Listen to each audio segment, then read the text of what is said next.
Middle east প্রবাসীরা অথবা মালয়েশিয়াতে গেলে দেখি সেখানকার প্রবাসীরা, কোরিয়াতে গেলে দেখি সেখানকার প্রবাসীরা, আমাদের বাংলাদেশি ভাইরা, তাদের বেশিরভাগ মানুষের এই অনুযোগ থাকে, কমন অনুযোগ। সেটা হলো, ভাই না মারে খুশি করতে পারছি না বউরে খুশি করতে পারছি। বউর কাছে আসলে বকা শোনা লাগে, আবার মায়ের কাছে গেলেও বকা খাওয়া লাগে। তো এক্ষেত্রে মানুষ যেটা করে, অনেক লোক আছে বোকামি করে। বোকামি কি? বউর কাছে এসে বউরে বকা দেয়, এই তুমি আমার মায়ের কদর বুঝো না, তোমার কাছে মায়ের মূল্য নাই, তোমার মায়ের যেরকম মর্যাদা আমার মায়ের মর্যাদা, তুমি মা নিয়ে একটা খারাপ কথা বলবা না। ঝগড়া করে, মায়ের কাছে যায়, মা যখন বউয়ের ব্যাপারে উল্টাপাল্টা বলে, হ্যাঁ তুমি মা হয়ে এরকম কথা বলতেছো, তোমার মেয়ের ব্যাপারে এরকম কথা বলে তুমি সহ্য করবা, তুমি কিসের মা হইছো, আরেকজনের মেয়ের সম্পর্কে তুমি এসব ব্যাড কমেন্ট করছো, তুই জায়গাতে ঝগড়া করে। এটার নাম দিছি আমি বোকা পুরুষ। তাহলে চালাক পুরুষকে, চালাক পুরুষ হলো একটু বেকুব সাজা। সব জায়গায় চালাকি চলে না। ফ্যামিলি লাইফে সুখী হওয়ার জন্য সেই পুরুষের চাইতে বুদ্ধিমান পুরুষ আর দ্বিতীয় জন নাই, যেই পুরুষ একটু বেকুব বেকুব সাজে। কিভাবে সেটা? বউর কাছে যাওয়ার পর বউ যখন বলবে, আসো আজকে তুমি বসো, রাখো তোমার ব্যাগ, খানা দানা পরে আগে শোনো তোমার মা কি বলছে, কি করছে তোমার মা, এটা বলতে পারে? তোমার ছোট ভাই এটা বলতে পারে, তোমার বোন আমাকে এটা বলতে পারে, বলো। তখন যদি আপনি বলেন যে কি হয়েছে বলছে, তুমি ধৈর্য ধারণ করো, তখন তো যুদ্ধ লেগে যাবে। আপনি তখন বলবেন, ওহ স্যাড, ভেরি ব্যাড, আমার মা এটা বলছে, ইস কলিজাটা আমার ছিঁড়ে গেল, আমি আর নিতে পারছি না। তোমার এটা বলছে, কিভাবে বললো মা এটা? আরে দেখো, কোরআন হাদিস মাকে সম্মান করতে বলছে, উফ বলা যাবে না মায়ের সামনে, এটা যদি না থাকতো তাহলে আজকে আমি দেখে নিতাম, কিন্তু দেখো আমি তো পারছি না, এই জন্য মা, ইস অন্য কেউ হইতে আজকে আমি হাতা গোছায় ফেলছিলাম, তোমার এইটা বললো। আসলে বলছে কিনা সেটা আপনার দেখারও দরকার নেই, জাস্ট আপনি এই কাজটা যদি করেন, দেখবেন স্ত্রীর রাগ একদম আকাশ থেকে পাতালে ধাপ করে নেমে যাবে। সে অর্ধেক স্যাটিসফাইড হয়ে যাবে যে আমার স্বামী আমার ইস্যুটাকে অন্তত সিরিয়াসলি নিয়েছেন। এবার দ্বিতীয় ধাপে এসে আপনার যেটা করতে হবে সেটা হলো আরেকটু ধৈর্য ধারণ করতে হবে, কারণ স্ত্রী তখন মনে করবে যে আমার স্বামীটা একটু বোকা শোকা, এই জন্য কিছু করতে পারে না, আমার ভালোবাসে ঠিকই, আমার জন্য সে সিরিয়াস, বাট সে কিছু করতে পারছে না, বেকুব এবং কাপুরুষ বেটা। এই জন্য আপনাকে দুইটা বকা দিবে, এই তুমি কি পুরুষ, এগুলো পুরুষের মতো বলতেছো, তুমি অন্যায়ের প্রতিবাদ করতে পারছো না, আমার কাছে এসে মেয়া করছো। আপনি একটু চুপচাপ থাকেন। সে আপনাকে মনে করবে বেচারা মাজুর, অপারক, আহারে, কিন্তু তার সিরিয়াসনেসের ঘাটতি নাই। সেম এবার মায়ের কাছে আসেন, মার কাছে যাওয়ার পরে মা যখন বলবে, এই এদিকে আয়, তোর বউ কি বলছে শুনছস, তুই এই বউ নিয়ে ঘর করস, তুই তুই আমার ছেলে হয়ে কেমনে এগুলো সহ্য করস।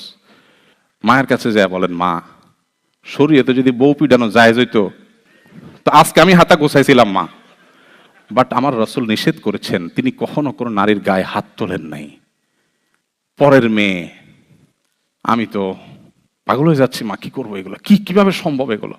সেম এখানে অ্যাক্টিং আপনি যদি করেন, আপনার মাও আপনাকে বলবে কি আমার পোলাটা একটু সোজা সরল আসলে, কিন্তু আমার মহব্বতে কোনো কমতি নাই।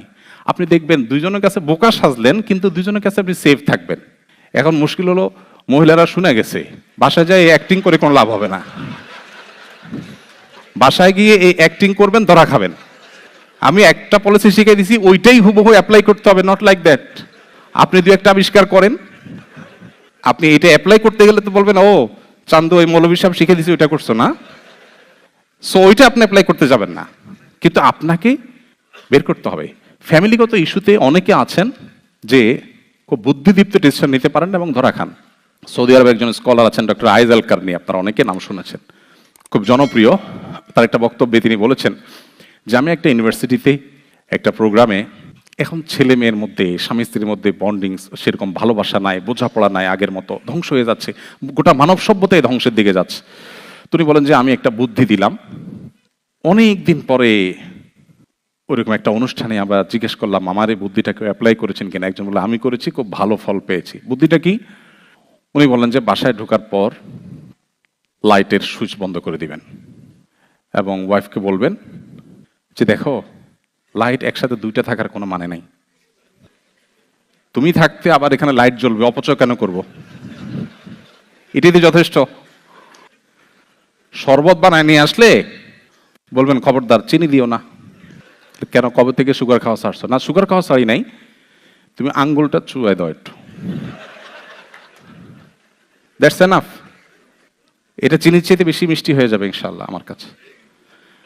তুমি বলেন যে দেখেন, স্ত্রীর সাথে এই টাইপের আলাপ জায়েজ আছে।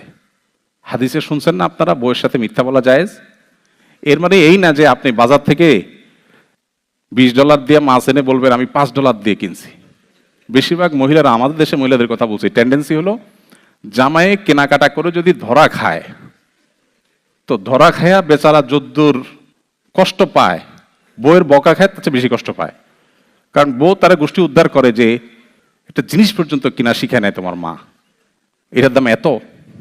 তো এখন যদি আপনি সেখানে মিথ্যা কথা বলেন, এটা শাড়ি আইনা বলেন এটা এত টাকা নিছে, আসলে অত টাকা নেয় নাই, আপনি ট্যাগ তুলে ফেলছেন, কোনোভাবে যদি ধরা পড়েন তাহলে কোনো রক্ষা আছে?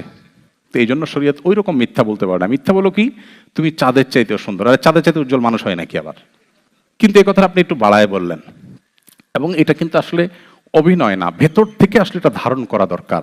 দিন আমাদেরকে, আমাদের ইসলাম আমাদেরকে বলে যে আমাদের স্বামী স্ত্রী পরস্পর মধ্যে এরকম বোঝাপড়া হবে। দেখুন, আমি একটা কথা বলি, পশ্চিমা পৃথিবী আমাদের বাংলাদেশের বা সাবকন্টিনেন্টের মানুষের চাইতে জ্ঞানে, বিজ্ঞানে, তথ্যে, প্রযুক্তিতে, শিক্ষায়, অনেক ক্ষেত্রে গবেষণায় আমাদের চাইতে যদি তারা 50 বছর এগিয়ে থাকে, দাম্পত্য সুখের বেলায় আমরা ওদের চাইতে 100 বছর এগিয়ে আছি। সো আমাদের এই জিনিসটা ধরে রাখতে না পারলে আমাদের সুখের আর কোনো জায়গা থাকবে না। এই জন্য ইসলাম আমাদেরকে বলে, কোনো স্বামীর সাথে তার স্ত্রী যদি ভালোবাসার সম্পর্ক থাকে, স্যাক্রিফাইসিং মানসিকতা থাকে, সবর এবং শকর থাকে, সবর এবং শকর, এই দুটা জিনিস ছাড়া দাম্পত্য সুখ কখনো হয় না। এই দুটো জিনিস খুবই লাগবে, শকর এবং সবর। দেখবেন তাদের পারিবারিক জীবনটা জান্নাতি জীবন হয়ে যাবে। আর এই পৃথিবীতে পারিবারিকভাবে যে সুখী নয়, সে সুখী হতে পারে না কোনোভাবে। আর যে পারিবারিকভাবে সুখী, তার ব্যবসা বাণিজ্যের দিক থেকে যদি দুঃখেও থাকে, অন্য কোনো দিক থেকে যদি দুঃখেও থাকে, তো ওই লোক আসলেই সুখী। এই জন্য ইসলাম আমাদেরকে পরিবার বান্ধব হতে বলেছে। আমাদের নবী করিম সাল্লাল্লাহু আলাইহি ওয়াসাল্লাম ফ্যামিলিকে সময় দিতেন, অনেক বেশি সময় দিতেন। কিরকম সময় দিতেন? যুদ্ধের ময়দানে পর্যন্ত, রণাঙ্গনে পর্যন্ত স্ত্রী ছাড়া কোনো দিন যান নাই। তার জীবনে বছরের 10 দিন এতেকাফে থাকতেন, সে 10 দিন স্ত্রীর সঙ্গ পেতেন না। এর মধ্যেও কোনো কোনো হাদিস থেকে দেখা যায় কোনো কোনো উম্মুল মুমিনিন, কোনো কোনো স্ত্রী মসজিদে এসে নবীর সাথে দেখা করে কথা বলে যেতেন, এবং মসজিদ থেকে মাথাটা বের করে দিতেন। আয়েশা রাদিয়াল্লাহু তাআলা সহযোগিতা নিতেন, মাথার চুল লম্বা ছিল দোয়ার ক্ষেত্রে। মানে এতটা স্ত্রীর সাথে কানেক্টেড ছিলেন তিনি। কিন্তু আমাদের আজকে সে সম্পর্ক নাই। আলহামদুলিল্লাহ, যারা যত বেশি দিনদার তারা স্ত্রীকে তত ভালোবাসেন, এবং যে নারী যত দিনদার তিনি তার স্বামীকেও ততটা ভালোবাসেন। আমাদের সম্পর্কগুলো শেষ হয়ে যাচ্ছে। প্লিজ উন্নত দেশগুলোর ভালো জিনিসগুলো গ্রহণ করুন। তাদের অনেক কিছু আছে ভালো, ডেফিনেটলি সেগুলো গ্রহণ করেন, কিন্তু তাদের কাছ থেকে এমন কিছু গ্রহণ করবেন না যেটা আপনার ধ্বংস ডেকে আনবে। সবকিছু অন্ধের মতো গ্রহণ করা এটা কোনো বুদ্ধিমানের কাজ হতে পারে না।